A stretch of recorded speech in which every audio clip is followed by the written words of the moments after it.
2016년의 등마루교회의 표어는 여러분들이 앞에서 보시듯이 회복하게 하소서입니다.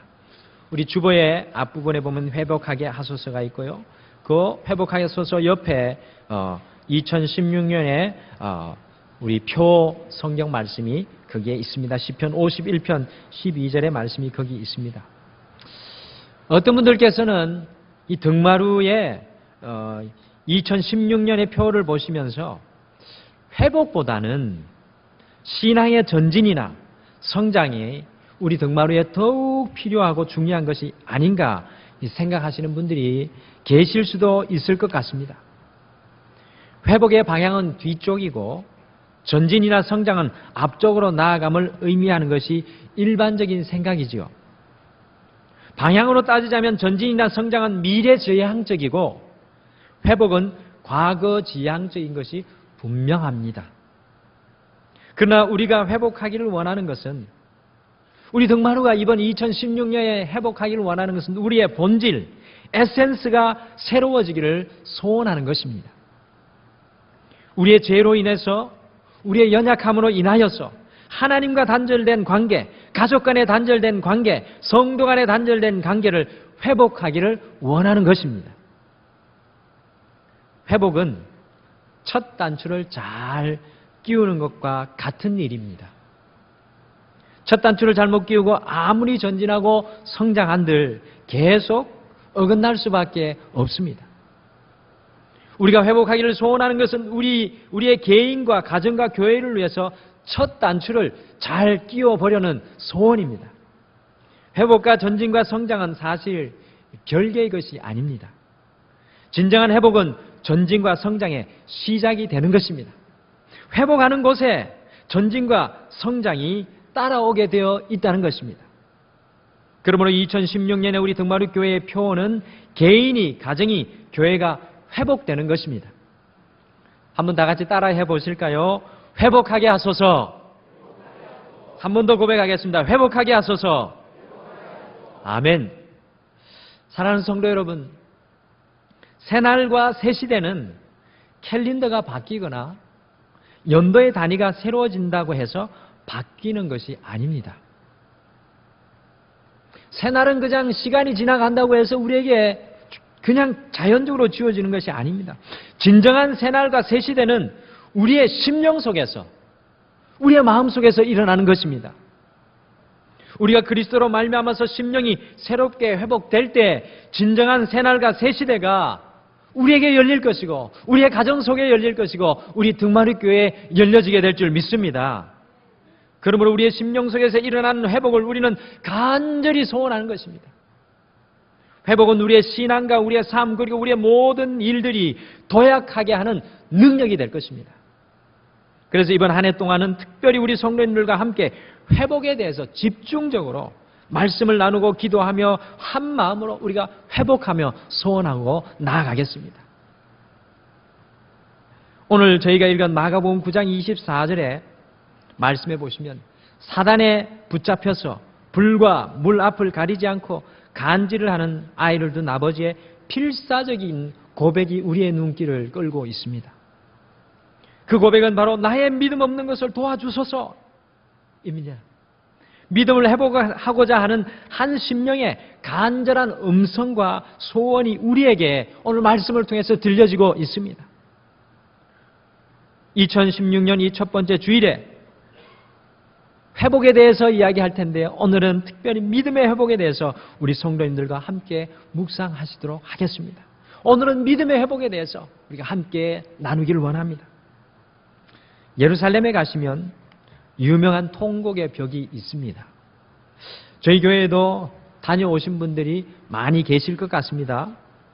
그 통곡의 벽에 가보시면 그 벽 사이를 가만히 보시면 돌멩이와 돌멩이 틈 사이가 새하얗습니다. 왜냐하면 거기에 기도문을 써서 꽂아 놓으면 응답된다고 믿는 사람들이 저마다 자기의 기도문을 거기다가 빼곡히 꽂아 놓았기 때문입니다. 못 가보신 분들을 위해서 사진을 준비하였습니다. 잘 보이시나요?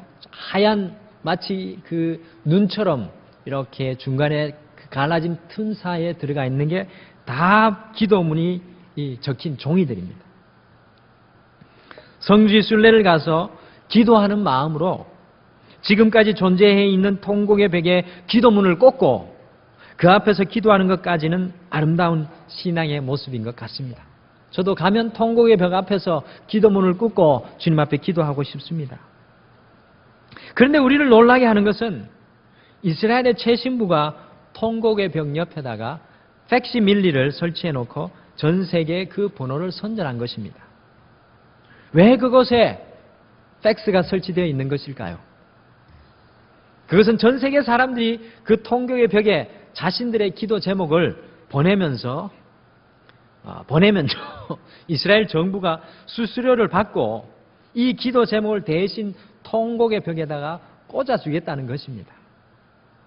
그리고 사실인지는 모르겠지만 통곡의 벽에 꽂힌 그 기도 제목들은 2년에 한 번씩 수거하여 가지고 감람산에 묻어둔다고 합니다. 참 신기한 신앙의 모습입니다. 이렇게 기도 제목을 보내는 사람들이 누구이겠습니까? 물론 유대인들도 있겠지만 제 생각에는 상당수가 그리스도인들일 것입니다. 여러분들은 어떻게 생각하십니까? 이것이 온당한 믿음일까요? 우리 속에도 이와 같은 믿음이 혹시나 자리 잡고 있지는 않습니까? 젊은 나이에 남편을 여인 딸을 둔 어머니가 있었습니다. 그 어머니의 기도 제목은 신학교 교수로 자식이 없는 홀아비를 한 사람 자신의 딸을 위해 보내달라는 것이었습니다. 이 기도를 미안하지만 한번 깊이 파헤쳐 보면 이렇습니다. 하나님께서 그 기도에 응답하셔서 딸에게 그런 남편감을 주시려면 신학교 남자 교수 가운데 누군가가 자식을 못 낳아야 합니다. 그리고 그 교수님의 아내는 죽어야 한다는 뜻입니다. 이렇게 파헤쳐 보니 그분의 기도가 아주 섬뜩합니다. 이런 기도와 믿음이 과연 바른 믿음인 것입니까? 성경에서 말씀하는 믿음이 이런 믿음인 것입니까? 호세아서 10장 12절의 말씀에 너희 묵은 땅을 기경하라고 말씀하고 있습니다. 묵은 땅은 씨를 뿌리지 않고 버려진 땅을 말하는 것입니다. 우리의 믿음이 새롭게 기경되어야 합니다. 특별히 2016년을 시작하면서 우리의 믿음은 기경되어져야 합니다. 갈아엎어져야 합니다. 우리의 굳은 믿음이 올바르지 못한 믿음이 자풀로 뒤덮여서 버려진 우리의 믿음이 다시 한 번 더 갈아엎어져서 회복되어져야 하는 역사가 일어나야 될 줄 믿습니다. 믿음이라고 해서 다 같은 믿음이 아닙니다. 2015년에 나눈 것처럼 작은 믿음, 큰 믿음, 온전한 믿음이 있습니다. 옳은 믿음이 있는가 하면 그런 믿음도 있고 성숙한 믿음이 있는가 하면 미숙한 믿음이 있을 수도 있으며 하나님께서 기뻐하시는 믿음이 있는가 하면 하나님께서 기뻐하시지 않는 믿음도 있을 수가 있는 것입니다. 더욱이 하나님이 싫어하시는 믿음도 있을 수가 있는 것입니다. 오늘 2016년 첫 주일에 회복을 생각하면서 우리의 믿음이 새롭게 기경되며 회복되기를 소원합니다. 우리의 믿음이 기경되고 이 회복되기 위해서는 세 가지의 사실을 다시 한번 깊이 우리의 가슴 속에 간직하여야 합니다. 우리의 믿음이 기경되고 회복되기 위해서는 세 가지의 사실, 그 세 가지의 사실을 우리의 가슴 속에 품고 2016년을 다시 시작해야 합니다. 첫 번째, 우리의 믿음이 새롭게 회복되기 위해서는 우리의 능력의 한계를 인정해야 합니다. 말씀이 기록된 주보에 있습니다. 우리의 능력의 한계를 인정해야 합니다. 때로 인간은 스스로 무엇이든지 다 할 수 있는 것처럼 착각하며 살아갈 때가 참 많이 있습니다. 그런데 정말로 우리 스스로 모든 것을 할 수 있습니까? 우리 스스로 자녀들을 올바로 길러낼 수 있습니까? 제가 결혼하기 전에는 천방지축 뛰어다니고 통제가 되지 않는 아이들을 잘 이해할 수가 없었습니다. 또한 자녀들이 왜 잘못된 길로 가게 되는지 잘 이해할 수가 없었습니다. 그런데 결혼을 하고 나니까 저는 자녀가 하나밖에 없는데 한 자녀도 내 힘으로 할 수 없다는 것을 뼈저리게 느끼게 되었고 부모로서의 한계를 날마다 느끼고 있습니다. 예전에 강남에서 6살 된 아기가 유괴를 당하는 일이 있었습니다. 범인이 잡혔을 때 이미 그 범인은 아이를 살해하였고요. 그래놓고 아이의 부모에게 돈을 요구했습니다. 이 범인의 아이를 옷 넣는 트렁크에 넣어서 자동차 뒤에 싣고 다니다가 검문이 무서워 아이가 들어있는 그 트렁크를 한강에 던져버렸습니다. 경찰이 아이가 들어있는 그 트렁크를 건져서 가방을 열어보니 아이는 고양이처럼 몸을 웅크리고 트렁크 바닥을 쥐어뜯으며 죽어 있었습니다. 성도 여러분, 그 부모의 가슴이 얼마나 아팠겠습니까? 자식이 강물 밑바닥 트렁크 안에서 절실하게 도움을 구하며 트렁크 바닥을 쥐어뜯고 있을 때 그 부모는 아무 도움이 되어주지 못한 것입니다. 부모로서의 우리의 능력에 한계를 인정하지 않을 수가 없습니다. 여러분의 능력으로 가정을 올바르게 세울 수 있습니까? 예전 서울 강남을 대상으로 가정을 설문조사했는데 70%의 아내들이 이혼하고 싶다고 응답했고요. 60%의 아내들이 결혼 전으로 돌아가면 지금 남편과는 절대로 결혼하지 않을 것이라고 대답을 하였습니다. 결혼 생활이 행복하지 않다는 것을 아주 단적으로 보여주는 사실이며 우리의 능력으로 가정을 올바르게 세울 수 없음을 보여주는 신뢰입니다. 우리의 능력으로 사업을 마음대로 할 수 있습니까? 지금 이 순간에도 많은 사업체들이 부도의 위기에 놓여 있을 수 있습니다. 사업자가 무능해서가 아니라 능력도 있고 열심히 했음에도 불구하고 부도나는 업체들이 많이 있습니다. 능력만 가지고 사업이 되지 않는다는 것입니다. 가정과 사업의 문제는 뒤로 하고서라도 우리의 개인의 능력으로 우리 스스로의 문제를 우리가 해결할 수 있습니까? 우리의 질병의 문제를, 나를 괴롭고 아프게 하고 힘들어하는 이 질병의 문제를 우리 스스로 해결할 수 있습니까? 우리에게 돋아나는 이 흰머리를, 우리의 얼굴에 깊이 패야만 가는 이 주름살을 우리의 능력으로 고칠 수가 있겠습니까? 사랑하는 성도 여러분, 인간의 능력으로 다 될 것 같지만 막상 중요한 것은 아무것도 되지 않는다는 것입니다. 성도가 인간의 능력의 한계를 인정하고 알 때 비로소 하나님을 인격적으로 만나게 되고 자녀와 직장과 사업과 삶의 모든 문제를 하나님께 맡기기 시작한다는 것을 여러분들 잊지 마시길 바랍니다. 2016년을 시작하는 우리는 우리의 믿음이 회복되기 위해서, 우리가 새롭게 기경되기 위해서는 우리의 인생의 한계를 주님께 2016년을 시작하는 이 첫 주일에 인정할 수 있어야 합니다. 오늘 사단에 붙잡혀서 간질하는 아이를 둔 아버지의 고백이 우리 고백이 되었으면 좋겠습니다. 주여, 우리의 믿음 없는 것을 도와주소서. 예수님을 자신의 힘으로 따를 수 있다고 생각했던 베드로, 모든 사람들이 다 주님을 버리고 떠날지언정 자신은 주님을 버리지 않겠다고 자신하였던 베드로가 예수님을 3번씩이나 부인하고 다시 고기잡이하러 갔을 때 밤이 새도록 그물을 내렸지만 베드로가, 프로어브였던 베드로가 그 밤에 잡은 것이 하나도 없는 빈 배와 빈 그물만 거두는 아픔을 겪었습니다. 베드로는 자신의 능력의 한계를 철저히 깨닫게 되었을 때 그곳에서, 바로 그 자리에서, 그 삶의 자리에서 비로소 주님을 만날 수 있게 되었습니다. 사랑하는 성도 여러분, 우리의 믿음이 회복되기 위해서는 오늘 이 시간 다시 한번 우리 주님께 우리의 능력의 한계를 인정하고 고백하는 그 마음이 우리에게 있어야 될 줄 믿습니다. 나는 할 수 없으니, 주여 나는 할 수 없으니 주님께서 하실 줄 믿습니다라는 고백이 우리에게 흘러나와야 될 줄 믿습니다. 우리 개인을 보면서 주님, 나는 할 수 없습니다. 우리 가정을 보면서 주님, 저는 어찌할 수 없습니다. 우리 사업과 우리 교회를 바라보면서 주님, 저는 어찌할 수 없으나 주님을 바라고 주님을 믿습니다. 주님을 붙듭니다라는 이러한 믿음이 우리에게 흘러나와야 될 줄 믿습니다. 마치 어린아이가 100% 부모님을 믿고 신뢰하고 자신을 맡기듯 우리도 주님을 100% 믿고 신뢰할 때 우리의 믿음이 새롭게 회복되어질 줄 믿습니다. 2016년 이 첫 주일, 우리의 믿음의 회복을 위해서는 여러분의 한계를 주님 앞에 열어 보일 수 있어야 합니다.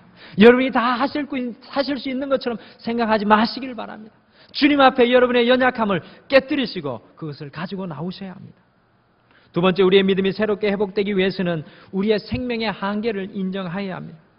우리의 믿음이 진정으로 새로워지기 위해서는 우리의 능력의 한계를 인정하는 것만으로 충분하지 않습니다. 왜 그렇습니까? 그 이유는 이전에 자신의 능력의 한계를 느꼈던 사람이라고 할지라도 이제 능력이 생겼다고 하는 바로 그 순간에 하나님을 향한 믿음을 떠나기 때문입니다. 그 좋은 예가 바로 누가복음 17장의 10명의 나병 환자의 모습 속에서 잘 볼 수가 있었습니다. 10명의 나병 환자들이 자신들이 어찌할 수 없었을 때에는 예수님을 만나기를 갈망하고 소원하면서 돌에 맞아 죽을 것을 알면서도 사람이 있는 곳으로 내려와서 예수님을 만납니다. 그리고 주님의 능력을 체험합니다. 자신의 능력의 한계를 인정하고 주님께 찾아 나왔습니다. 그런데 그 10명 중에 9명의 나병 환자들이 예수님을 만나서 자신의 병이 낫자 자신의 능력으로 살아갈 수 있다고 생각하고는 예수님을 내팽개치고 떠나버리는 모습을 우리가 볼 수가 있습니다. 어떤 한 사람이 직장암에 걸려서 성경 공부 모임에 열심히 참석했습니다. 그래서 그 성경 공부의 모임의 멤버들은 같이 그 직장암 걸린 분을 위해서 기도하고 그분과 말씀을 나누고 하나님의 능력이 임하기를 모두 다 힘을 합쳐서 주님 앞에 간구하면서 모이고 주님 앞에 나아갔습니다. 그렇게 하니까 그 사람의 암이 놀랍게도 낫게 되었습니다. 여러분들 그 사람의 병이 낫자마자 제일 먼저 한 일이 무엇인지 아십니까? 하나님께 감사하여 더욱 충성하는 믿음의 사람이 된 것이 아니라 자신이 예전에 사귀던 내연녀에게로 돌아갔습니다. 몸의 암덩어리를 가지고 자신의 능력의 한계를 깨달을 때는 그렇게 하나님을 간절히 부르던 사람이 자신에게 다시 능력이 생긴 것을 알고 세상으로 달려갔습니다. 그러므로 우리의 믿음이 온전히 회복되기 위해서는 우리의 능력의 한계를 인정하고 깨달을 뿐만 아니라 우리의 생명의 한계를 인정하고 깨달을 수 있어야 합니다. 세상의 많은 사람들은 영원히 죽지 않을 것처럼 이 세상에서의 모든 그 낙을 영원히 누리고 살아갈 것처럼 살아가는 것을 볼 수가 있습니다. 여러분들은 어떻게 살아가고 계십니까? 분명한 것은 아무리 죽지 않을 것처럼 착각하며 살아가는 사람도 결국 죽게 되어 있다는 것입니다. 미국의 샌디에고에 유명한 디자이너가 있었는데 그 여인이 그만 유방암에 걸리고 말았습니다. 수술을 받았지만 암세포가 워낙 많이 퍼져 있었기 때문에 시한부의 삶을 선고받았습니다. 머리카락이 자꾸 빠지죠. 얼굴은 아주 창백하게 변해져 갑니다. 그러니까 그 사람이 머리에 가발을 쓰고 얼굴엔 점점 더 화장을 짙게 하고 모든 사람들에게 자신이 시한부의 삶을 선고받았다는 것을 철저히 숨겼습니다. 그 이유가 가게의 고객이 끊어질까 봐 걱정해서 그렇게 하였던 것입니다. 이 여인은 다른 사람은 암에 걸리면 죽는다 해도 자신은 죽지 않으리라고 착각하였던 것입니다. 그러나 여전히 죽음은 그녀 앞에 도도히 기다리고 있었습니다. 영국에서 제가 공부할 때 제 아내와 저를 가장 슬프게 한 가지 사건이 있었는데 그것은 저희 장모님께서 돌아가신 일이었습니다. 장모님께서는 하나밖에 없는 사위가 집에 장모님 댁에 방문을 하면 이 사위를 특별하게 사랑하셔서 아예 제가 일어나지도 못하게 합니다. 밥 먹을 때만 앉게 하고 나머지는 다 누워있게 하는데 음식을 턱 밑에까지 갖다 바칠 정도로 그 사위 사랑이 대단하셨던 분입니다. 그런데 그분이 갑작스럽게 저희가 멀리 외국에 있을 때 사고로 급작스럽게 돌아가셨습니다. 제 아내의 마음은 더욱 아팠겠지만 저도 적지 않은 상실의 아픔을 느꼈습니다. 가장 가까운 가족의 죽음을 보면서 저는 인간의 생명에 한계가 있다는 것을 더욱 깨닫게 되었습니다. CNN의 어떤 잡지를 보게 되었는데 그 잡지 속에 하나의 그림이 제 눈을 사로잡는 그림이 있었습니다. 어떤 기부인이 거울 앞에서 멋있는 귀걸이를 하고 옷을 입고 화장을 하고 있었습니다. 그런데 그 기부인을 비추고 있는 거울 속에는 해골의 모습이 보입니다. 그 그림은 우리가 아무리 가꾸어도 우리 육체의 미래는 해골이라는 것을 알고 살라는 메시지를 담고 있는 것 같았습니다. 사랑하는 성도 여러분, 모든 사람은 죽을 수밖에 없습니다. 우리가 오늘 저녁에라도 죽을 수 있는 존재라는 것을 알게 될 때 비로소 생명의 근원 되신 그 주님을 온전한 믿음으로 우리가 만날 수 있습니다. 우리 모두가 언젠가는 죽게 될 시한부 인생이라는 것을 알게 될 때 생명 되신 예수 그리스도를 진정으로 우리가 믿게 되는 것입니다. 창세기 4장 26절에 이런 말씀이 있습니다. 셋도 아들을 낳고 그의 이름을 에노스라 하였으며 그때의 사람들이 비로소 여호와의 이름을 불렀더라라고 말씀합니다. 하나님께서 창조하신 이후에 사람들이 여호와를 스스로 찾은 적이 없는데 창세기 4장 26절에 가서야 비로소 여호와의 이름을 부르고 있습니다. 이때가 에노스 때였다고 성경은 강조하고 있는데 이 에노스라는 이름의 의미를 히브리어로 보게 되면 죽을 수밖에 없는 존재라는 뜻입니다. 죽을 수밖에 없는 존재 에노스. 사람들이 언제 하나님을 믿음으로 고백하고 있습니까? 바로 죽을 수밖에 없는 존재고 죽음이 다른 사람의 것이 아니라 오늘 내가 죽을 수 있다는 생명의 한계를 깨닫게 되었을 때 주님의 이름을 비로소 부르게 되었다는 것입니다. 진정한 믿음의 회복은 내가 죽을 수밖에 없는 시한부 인생이라는 것을 깨닫게 될 때 일어나게 됩니다. 우리가 죽을 수밖에 없는 시한부 인생인데 왜 미워하고만 살아가야 합니까?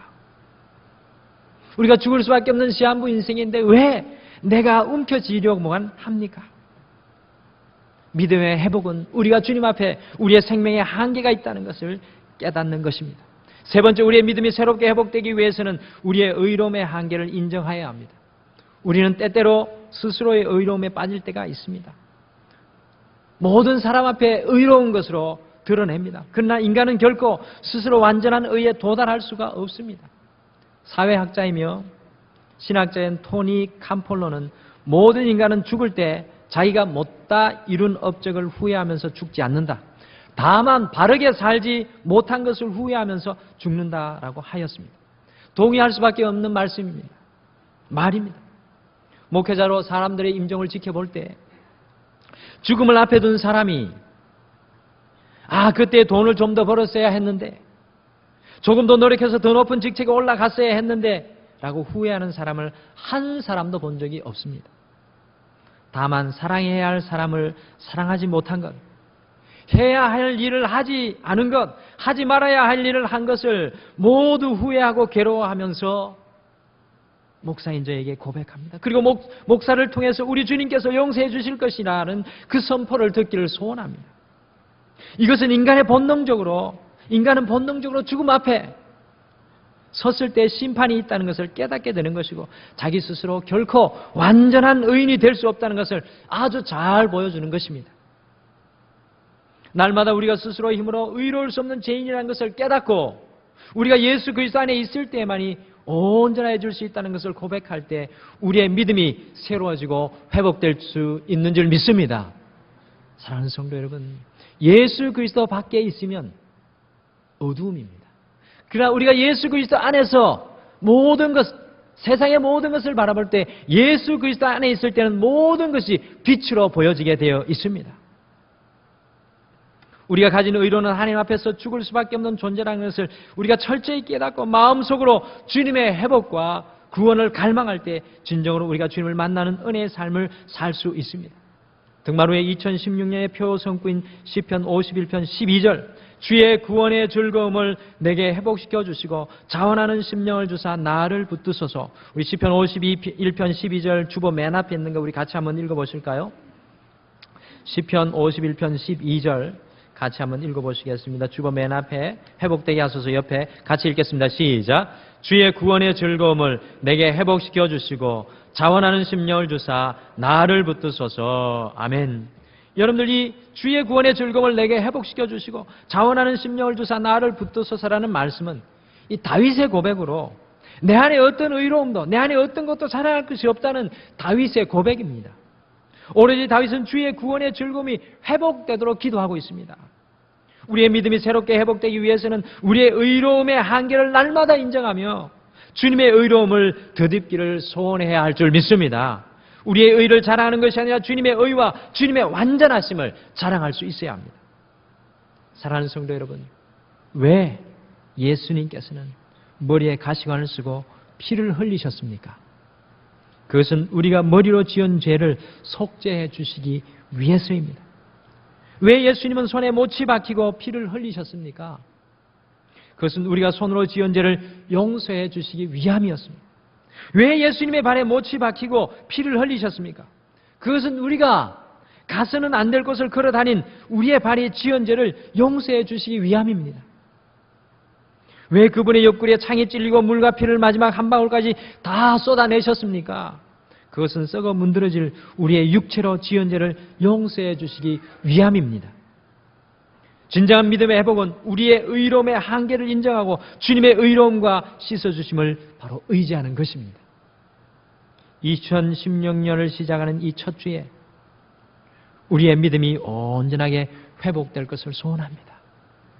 여러분의 믿음이 회복되기를 소원하십니까? 우리의 믿음이 회복되기 위하여서는 우리의 능력의 한계를 깨달아야 합니다.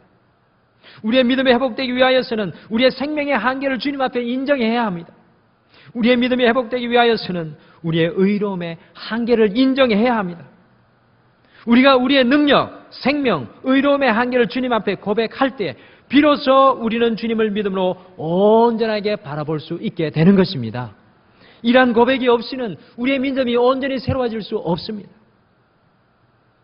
이번 한 주는 주님, 내 능력으로 할 수 없습니다. 주님, 나의 생명은 끝이 있습니다. 주님, 나의 의로움은 아무것도 아닙니다.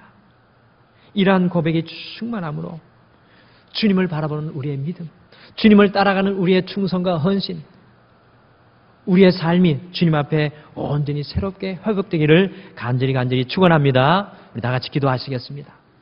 사랑의 하나님, 2016년 회복하게 하소서라는